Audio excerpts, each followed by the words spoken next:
Como ficam os royalties do petróleo que seriam usados na educação com a derrubada dos vetos da presidente Dilma Rousseff pelo Congresso Nacional recentemente? Esse é um dos temas de hoje do Notícias Univesp, que convidou o coordenador-geral da Campanha Nacional pelo Direito à Educação, Daniel Karam. Tudo bom, Daniel? Tudo bem. Então, as coisas estavam ligadas, quer dizer, havia uma medida provisória da presidente Dilma determinando que os royalties do petróleo fossem usados na educação. Uhum. E isso tudo foi para o Congresso numa cambulhada só. O que acontece agora? Isso também cai? Então, em tese não cairia, porque os vetos eles rezaram sobre a questão da distribuição federativa dos recursos. Para os estados, Para os estados e municípios. Exatamente. E a medida provisória pela destinação do recurso. Então, para onde o recurso vai? Tá. E a presidenta Dilma decidiu que iria para a educação. Importante observar que a MP tem vários problemas. Na prática, não está vindo o recurso real do petróleo para a educação. A gente vai brigar para alterar a medida provisória para que esse dinheiro, de fato, venha para o setor educacional. Mas agora existe uma comissão do Congresso Nacional que vai debater se os vetos a derrubada dos vetos acabam tirando a efetividade da medida provisória ou não. Então porque, é um debate... quer dizer, a medida provisória ela tá interligada, ela tem interligações com o projeto? Então, há quem diga que tem, porque o veto vem acompanhado de uma medida provisória, e há quem diga que não tem. Juridicamente, nós acreditamos que não tem, porque a medida provisória fala sobre isso é uma a destinação. Torcida ou é uma... Não, é uma tese, porque a medida provisória fala sobre a destinação dos recursos para a área de educação. E os vetos falaram sobre a distribuição federativa dos recursos. São coisas teoricamente diferentes. São coisas diferentes. Ainda que sejam complementares e interdependentes, né? Porque distribuindo mais significa que se esses recursos vão para a educação, vão beneficiar alunos de lugares mais diferentes, né? Especialmente fora do eixo Rio de Janeiro e Espírito Santo, que hoje são os grandes beneficiados pelo recurso do petróleo e que com a derrubada dos vetos acabaram perdendo esse direito, né, de obtenção desses recursos. Quer dizer, então, para a campanha, para quem trabalha, quem lida com educação, é até melhor que o dinheiro do petróleo seja distribuído mais igualitariamente entre os entes federativos? É melhor. Tem uma questão basilar que agora, né, o governador Sérgio Cabral ontem deixou de pagar os funcionários da UERJ, que é a Universidade Estadual do Rio de Janeiro, dizendo que os recursos do petróleo iam para a educação. Mas não era o que acontecia no Rio de Janeiro. Sei. Então, nós acreditamos que é melhor uma distribuição. Isso é tudo meio uma bravata? Você acredita que isso é meio bravata dele? Eu acho que foi um argumento e uma medida demagógica, né? Não creio que isso siga adiante. Não é possível que isso siga adiante. Tem um outro tema que também queria conversar contigo, que está rolando lá no Congresso, que é o seguinte. No Senado tem uma defesa de que esse dinheiro, a presidente já destinou 10% dos recursos, 10% do PIB vão para a educação. Tem uma discussão no Senado querendo que esse dinheiro seja usado também na educação privada, nas escolas privadas. É possível que isso ocorra? Você acha que dentro do Congresso isso tem força? Tem muita força porque o lobby da escola privada os é forte. Estabelecimentos são fortíssimos, né? Eles têm bancadas, não são só alguns parlamentares, né? O que acontece é que a gente tem um problema grave na educação brasileira. A educação básica pública, ela cuida de mais ou menos 90% das matrículas em educação básica. Isso passa da casa dos 40 milhões. Então é obrigatoriamente prioritário que se invista no segmento público, por conta da quantidade que precisa ser qualificada. A gente tem que aliar qualidade com quantidade.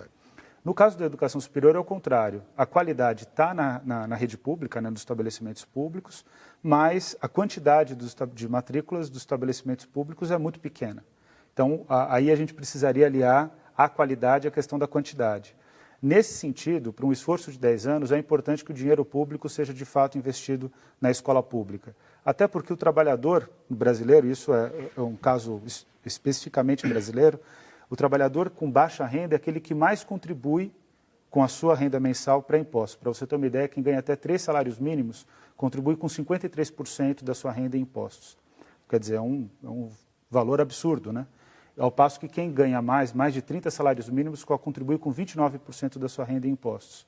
Esse trabalhador, ele coloca o seu filho na escola pública. Então, ele tem que ter o direito de fazer com que o seu esforço, ainda que seja um esforço individual, né, de contribuição de impostos, seja revertido numa boa educação de qualidade.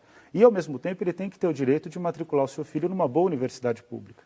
Então, para nós, a questão do dinheiro público para a escola pública, inclusive, é um princípio de justiça social. Agora, é preciso ver se o Senado Federal vai fazer como a Câmara dos Deputados, que entendeu dessa forma e aprovou 10% do PIB para a educação pública. Educação pública, né? Quer dizer, não é só para a educação, educação pública. Educação pública. Mas no Senado a situação é diferente, né? Vamos dizer assim, estrategicamente lá para quem está tentando aprovar ou não essa medida. Isso, nós já temos alguns senadores comprometidos com a tese do dinheiro público para a educação pública, né? O senador José Pimentel, inclusive, ele agora, nesse momento, está em dúvida se ele de fato mantém a proposta, porque ele já apresentou o seu relatório. É a proposta dele, né? É a proposta dele, se ele de fato mantém a transferência de recursos públicos para o setor privado. A gente quase está conseguindo inverter essa posição do senador. Agora, os senadores Roberto Requião, Inácio Arruda, Cristóvão Buarque já começam a conversar conosco na defesa do dinheiro público para a educação pública, que é uma defesa no Brasil desde a década de 30, com o Manifesto dos Pioneiros da Educação. Então, é uma luta que já tem muitas décadas. Você já falou isso para mim, que você acredita que com esse dinheiro fica mais fácil melhorar a educação brasileira, né? A gente teve aqui umas notas divulgadas recentemente aqui do Estado de São Paulo, do Saresp, né?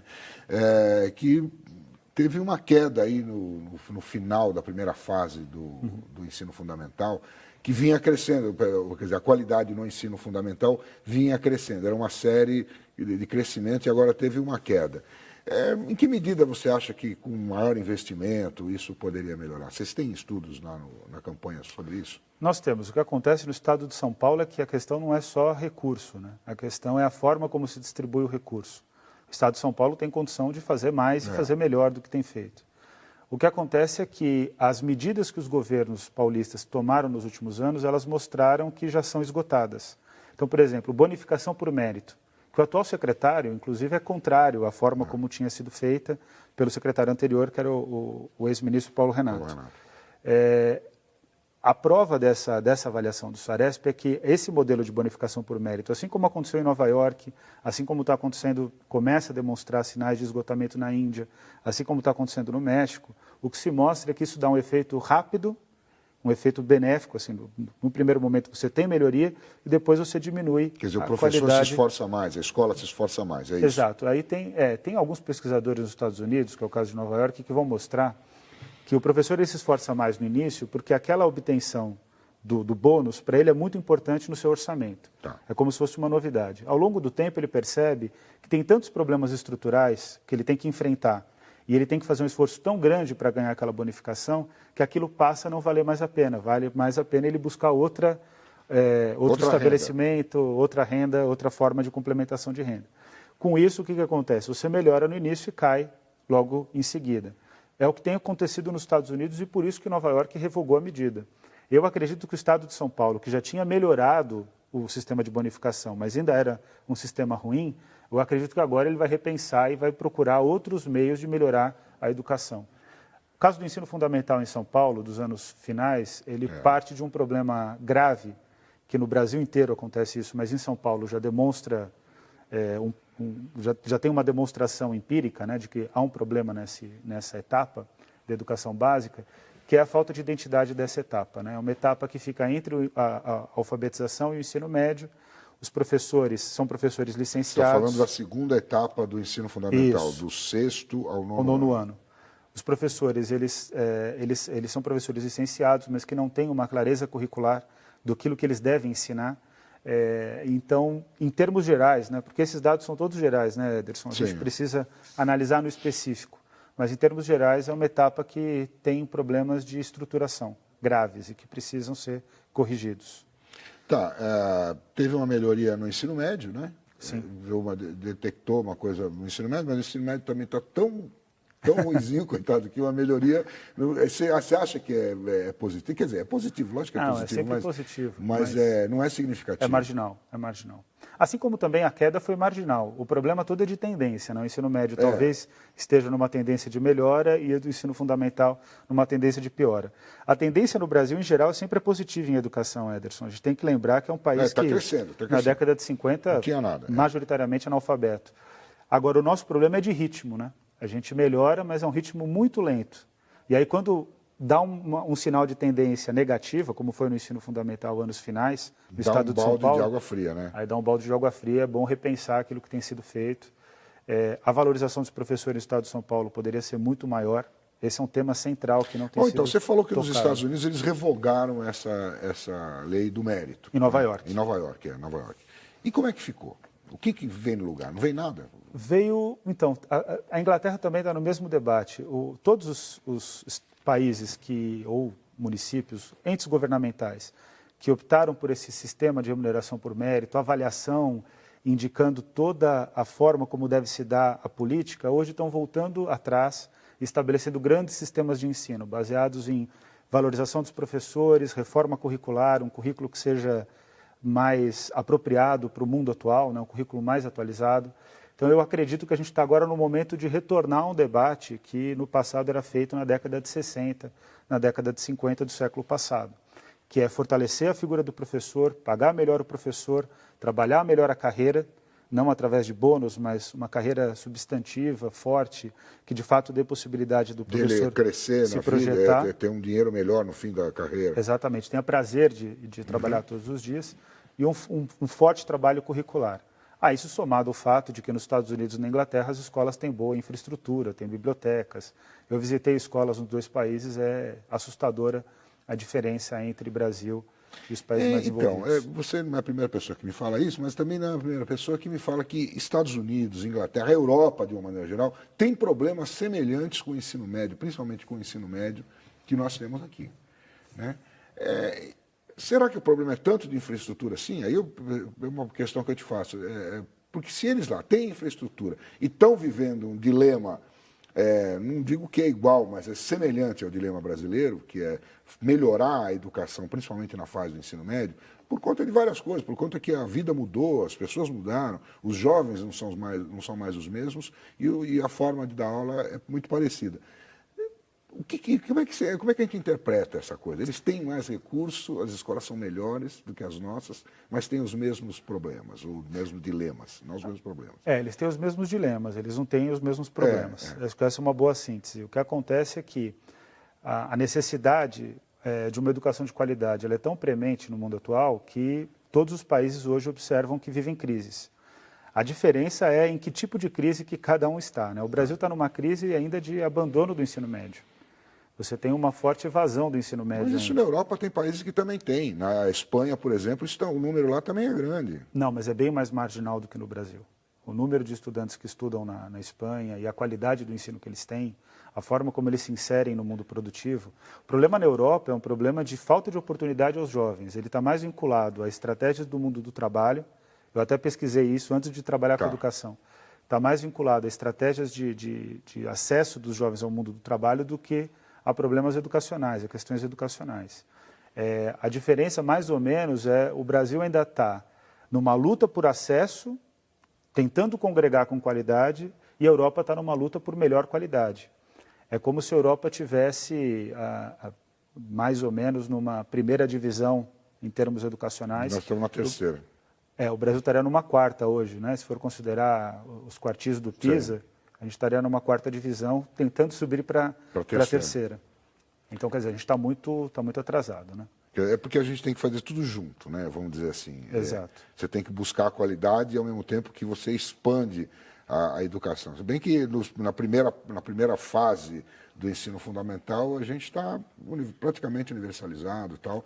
Mas e aí, no final dela, é que começam a surgir os problemas de abandono da escola, de gente que não segue os estudos e que é reprovada, e se chega ao final, chega sem qualidade. Isso. Não é isso? Isso. A tendência, no caso, tanto da progressão como da evasão, é uma tendência positiva. Vai diminuindo a evasão e vai aumentando a progressão. Quer dizer, os alunos vão avançando.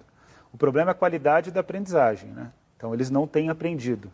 Então, mas esse aqui é o momento crítico, né? Então, esse você arrumar dinheiro para fazer esse trabalho. Isso, no nosso cálculo, né, que é um cálculo da campanha, mas que o IPEA, que é o Instituto de Pesquisa Econômica Aplicada do Governo Federal, da Presidência da República, concordou conosco, inclusive, é preciso investir 10% do PIB para poder congregar expansão do acesso, melhoria da correlação idade-série, né, quer dizer, o aluno está matriculado na idade certa, na série certa, né, no ano certo, para corrigir essas duas questões e incluir qualidade, é preciso 10% do PIB. Se for só para expandir, o plano se dedicar à expansão de ensino, a gente pode investir menos do que isso. A decisão é, a gente quer incluir qualidade na educação ou não. Por isso que a gente acredita que é preciso 10% do PIB para incluir qualidade na educação. Né? Tá certo, e esse é um momento fundamental, porque está decidindo o que vai fazer com essa grana aí do petróleo. Acho que não resolve tudo, né, o dinheiro do petróleo? Não, do jeito que está a MP não resolve quase nada. A gente vai ter que alterar bastante a MP e alterando muito ela, assim, fazendo a MP ideal para a área de educação, a gente alcançaria um patamar de mais 3,5% do PIB. Então a gente sairia de 5% para 8,5%. Com o dinheiro do petróleo. Com o dinheiro do petróleo. Aí a nossa outra aposta, Ederson, essa é uma aposta dura, mas que a gente vai lutar por ela com todas as forças, é fazer a regulamentação do imposto sobre grandes fortunas. Aí a gente garante 1,5% a mais.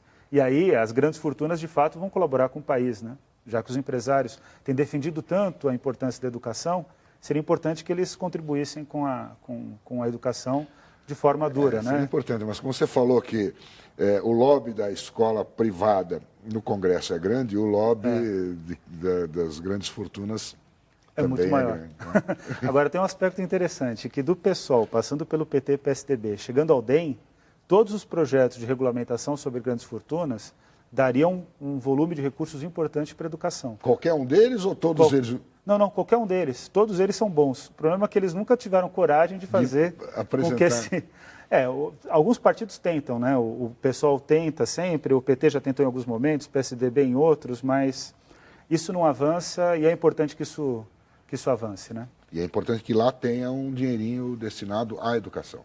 Não, então, regulamentando o imposto sobre grandes fortunas, 18% desse volume vai para a educação.